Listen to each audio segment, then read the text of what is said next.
أنتي بيتلهم مدري إفراتا كم نجستات يهودا أيتنسنخي حزب إسرائيل زواسيوم كباخي كمتسيو بعلته قداميت سنبت زنبب زصله نادينا قدسان دنگل مريم ولاديت أملاح مسغانا نزهتن برهتن بخلو قدستن زخونة دنگل مريم نغويتا أبقنا عاداوا زحقفتو كلهم فترتات كأمس أي حقسو بعبي دمتي قدس دنگل من الله نابلو ظلمونخي يوم او قدس دنگل من الله او ملته ጸጋ ደስ ይበልኪ ካብ እግዚአብሔር ሞገስ ዝረኸብኪ ደስ ይበልኪ እግዚአብሔር ምሳኺ ሞ ደስ ይበልኪ ኦ ግርምት ድንግል ዕቤትኪ እጹቢው እናበልና ነመስግን ምስ ቅዱስ ገብርኤል መልአኽ ኮይና ፍስሐ ነቕርበልኪ ካብ ከርስኺ ዝተረኸበ ፍረኻ መድኃኒት ወገንና ስለ ዝኾነ ናብ እግዚአብሔር አቦ አቅሪቡና ይሞ ኦ ቅድስት ድንግል ለምንልና ረኽሰት ዘይብሉ ንጹህ ቤተ ከብካብ ስለት ትምሰሊ መንፈስ ቅዱስ አባኺ ሓደረ ኃይሉ ልዕሉ ናጽለለልኪ ኦ ማርያም በሐቂ ንዘለዓለም ዝነብር ቃል ወልደ አብ ወለድክልና ንሱ ድማ መጺኡ ካብ ኃጢአትና አድሒኑና ይሞ ኦ ቅድስት ድንግል ለምንልና ንስኺ ካብ ዘርኢ ዳዊት ዝተረኸብኪ ዘመድኺ ብስጋኺ ኸዓ ንመድሓኒና ኢየሱስ ክርስቶስ ወለድክልና ንሱ ቅድሚ ዓለም ዝነበረ ሓደ በይኑ ናይ ኣብ ቃል እዩ ስልጣኑ ሰዊሩ ካባኺ መልክዕ ባርያ ለበሰ ኦ ቅድስት ድንግል ለምንልና ኦ ወላዲት ኣምላኽ ኣብ ልዕሊ ምድሪ ዘላ ኻልእቲ ሰማይ ኮንኪ ፀሓይ ጽድቂ ጐይታ ብዘይ ርኽሰት ካባኺ ተወልደልና ከምቲ ትንቢት ነቢያት ከዓ ብዘይ ዘርኢ ሰብኣይን ብዘይ ጉድለትን ወሊድክየ ኢኽሞ ኦ ቅድስት ድንግል ለምንልና ቅድስተ ቅዱሳን ዝተሰመኺ ማሕደር ንስኺ ኢኺ ኣብ ውሽጣ ኩልንትናኡ ብወርቂ ዝተለበጠ ታቦት ዘለኪ ከምኡውን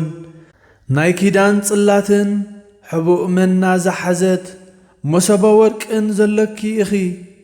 ንሱ ኸዓ መጺኡ ኣብ ድንግል ማርያም ዝሓደረ ወዲ እግዚአብሔር እዩ ቃል ኣብ ብዘይ ርኽሰት ካብኣ ሰብ ኮነ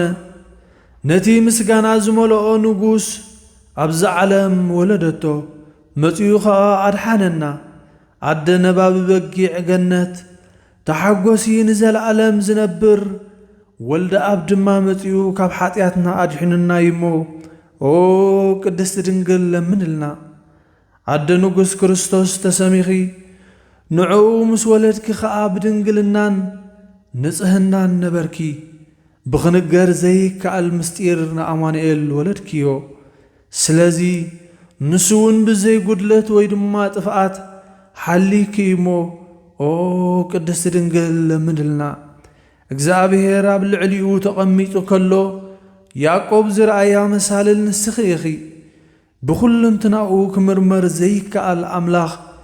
ኣብ ከርስኺ ብድንግልና ጸዊርክዮ ኢኺ ስለዚ ምእንቲ ድሕነትና ክብል ካባኺ ዝተወልደ ጐይታና ኢየሱስ ክርስቶስ ኣማላዲት ኮንክልና ኢኽሞ ኦ ቅድስት ድንግል ለምንልና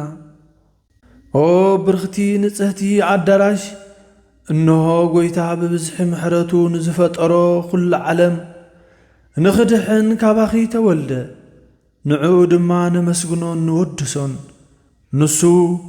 ሕያዋይን መፍቀሪ ሰብን እሞ ኦ ቅድስት ድንግል ለምንልና ኦ ምልዕተ ጸጋ ርኽሰት ዘይብልኪ ድንግል ደስ ይበልኪ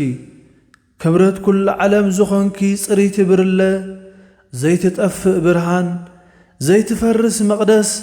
ዘይትቕንቁን በትረ ሃይማኖት ምርኩስ ቅዱሳን ኢኺ ናብቲ ማሕደሪና ዝኾነ ሕያዋይ ወድኺ ለምንልና ምንቲ ክምሕረናን ይቕረ ኽብለልናን ኃጢአትና እውን ክሰርየልና ኦ ቅድስት ድንግል ለምንልና አሜን ስብሐት ለእግዚአብሔር ወለወላዲቱ ድንግል ወለመስቀሉ ክቡር አሜን። ውዳሴ ማርያም ናይ ቀዳም ኣንቲ ቤተልሔም ምድሪ ኤፍራታ ካብ ነገሥታት ይሁዳ ኣይትንእስን ኢኺ ንህዝበ እስራኤል ዝጓስዮም ካባኺ ክመጽእ እዩ